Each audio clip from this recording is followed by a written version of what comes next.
of the closet. Yeah, let's come out of the closet with our friendship again. All right, we're announcing officially we're friends. Yeah, Leila and You Lonnie can are friends. talk about it publicly now. For those in the know that had to hold it in. Yeah. Right. It's Yeah. relief Yeah. for me. Yeah. I'm good. I didn't want you to like keep that secret for us or anything. You know. It was harsh. Yeah. Yeah. I was gonna say I want to point out on the Leila's Fox Witch. I felt that like that's less of a collaboration.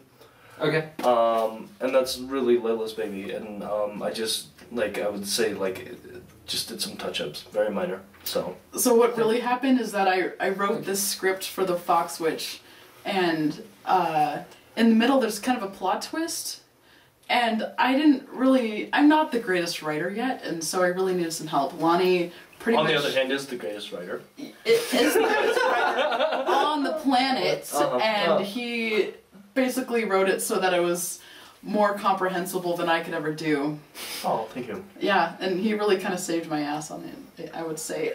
Even though it's not perfect, it's definitely better than what I could pull off, script-wise. And so, I'm just curious, since you don't feel that you yourself are the strongest writer, what drew you to not only go for the project, but then also release it, I guess? Well, the whole point of the project, of the Fox Witch and other tales, which, let me give you a little backstory on it. I was tired of improving at a snail's rate with my artwork, and I'd only been doing pinups so far for comics, and everyone was like, you have to do sequentials! They need to see sequentials, and I'm like, I don't have time! I work full-time at a hotel, and I'm so exhausted, or whatever, and so finally I'm like, I'm gonna raise money so I can quit my day job and do art full-time. And so that's exactly what I did, and so the whole point of the project was to do sequential pages. So it doesn't matter if the story is sucked or not, for me, the main thing was to get a great portfolio out of the whole thing. So I feel like I did. I improved a lot. However, I didn't improve that much with my writing, and that is why Great, but okay. Oh, that's good. Anyway, I had Lonnie write a story for me, and then I had my sister write one, and 3 other of my friends write stories for me, and then so I kind of got out of the whole writing aspect on most of the book. I did write the last story too, though. I feel like I strayed from the initial question. No. I didn't? Okay. Well, I mean, we're learning about your process in art. I mean, so as long as it's interesting, who cares, right? Good. Yeah.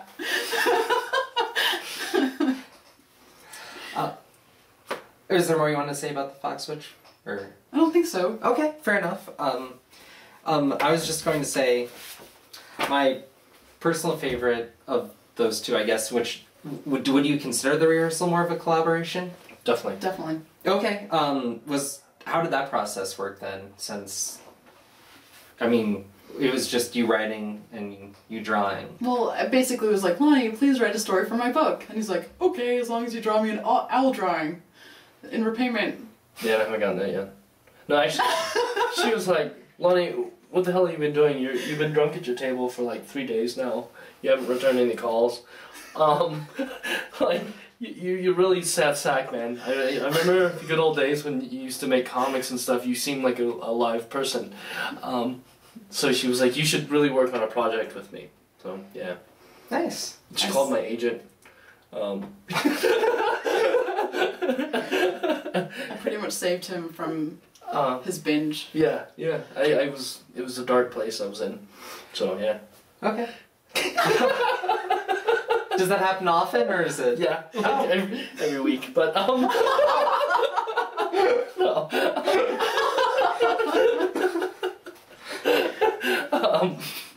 No, her story is closer to truth, sure. Whoever tells it better. Right? Which one of us is lying? What I wanted to bring up about the rehearsal, which if you can see on the cover here, this whole idea of this scratched out face, which plays into the whole identity of the comic when you read it, which you will. Or you should, if you haven't. I was just curious, I mean, was that an element you guys concocted together, or was that No? No, Lonnie, you should explain it. Okay. No, it was definitely mine. Oh, okay.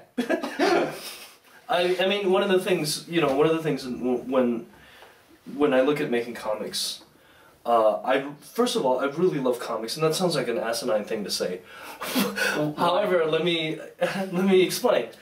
I feel like most of the time when people make comics these days, especially like the way San Diego Comic Con and I see a lot of young people getting into comics, and they see it as comics as a stepping stone to film.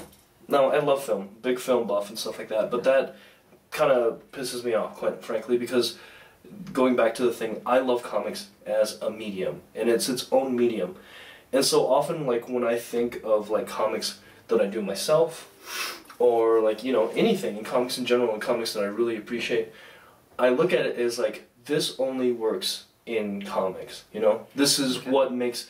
These are certain, and I try to sometimes push the boundaries of what can you do in this medium that cannot be replicated in another one. I suppose, in a film they could do it as like computer effects and stuff, but I think it just wouldn't have the same impact as someone drawing this, on the page or whatever. Right. So, I mean, that's the philosophy heading into it. But as far as the idea, I mean, there was like a couple of elements. I always thought the Question was kind of a cool character. Yeah, and also like thinking about visually, like how do you visually represent something that's false, just right away, and like just to distrust the narrator. In literature, there's like certain, in prose writing, and there's certain signals that you can give and stuff. But I think comics offer something unique.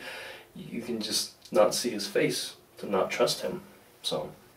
Or going the other way, you can like put in whatever you want in that face too, because there is none. So. Okay, cool. Since you brought it up, you say that you love comics. Are there any creators in particular you feel that don't love comics, that are in comics? Because that's one thing that I always... Oh, you want me to talk smack? If you don't want to, that's cool. No. I can't... Honestly, I can't think of anyone specific, but a lot of times, and this is general sweeping, when I go to a comic shop and I just pick off something off the shelf, mainstream comic or whatever, I see a lot of like 3, 4, 5 tier wide shot panels. Okay. What does that look like to me except a movie screen frame? They're not using a lot of like the panel composition that you can only do in comics or something. Some of it's ridiculous, whatever, and that's up to individual aesthetics. But I'm trying to think when I lose my place. But it's still something that's unique to comics that you can only do. Like for instance, you have this panel where like someone's hand is reaching out into another one to grab them or something, you know what I mean? Oh, yeah. Just breaking out of the panel. Like I said, sometimes it can be cheesy depending on your like personal aesthetics, but still I appreciate it on the level, it's something that only can work in comics. How can you do that in film, Besides, I guess nowadays kind of 3D, but it's not the same effect. Yeah. Well, and then how do you feel about 3D comics? Are there a lot? I don't know. I know a handful that I know. Yeah, I know I'm tired of 3D films for sure. That's all I'm reading from now. Really? Yeah, 3D comics. Are you gonna make one? I already do. Don't they No. make like 3D marker sets and stuff? Probably. Actually, at Comic Fest, this girl was wearing her 3D glasses around, and she was like, la la la la la, and she's like, whoa, at my table, and she's like, picks up one of my comics called The Middle Path, and she's like, holy crap, this is 3D, did you plan this? I'm like, what are you talking about? And so she gave me her glasses, and sure enough, I made a 3D cover, not even knowing it. Yeah, and I put on the 3D glasses too, and drank some more, and it felt like 3D. Was that more the drinking or the glasses? I don't know. Oh, it was the glasses. Even though I was drinking too, it was totally 3D, man. So, because it's green against a red color, and that's what makes 3D, right? I have some 3D glasses that I kept from the theater if you want to put them on. We'll have to try that. We'll prove it to you guys. We'll put it in front of the... I don't think that's going to work. No. Whatever. Right. Can we air this in 3D? No. You're not shooting this in 3D? Oh, man. I have not that budget. You have not this budget for this here movie. interview. Sorry, lassie. Can we pause? Oh yeah, totally. Why? I need to get a drink.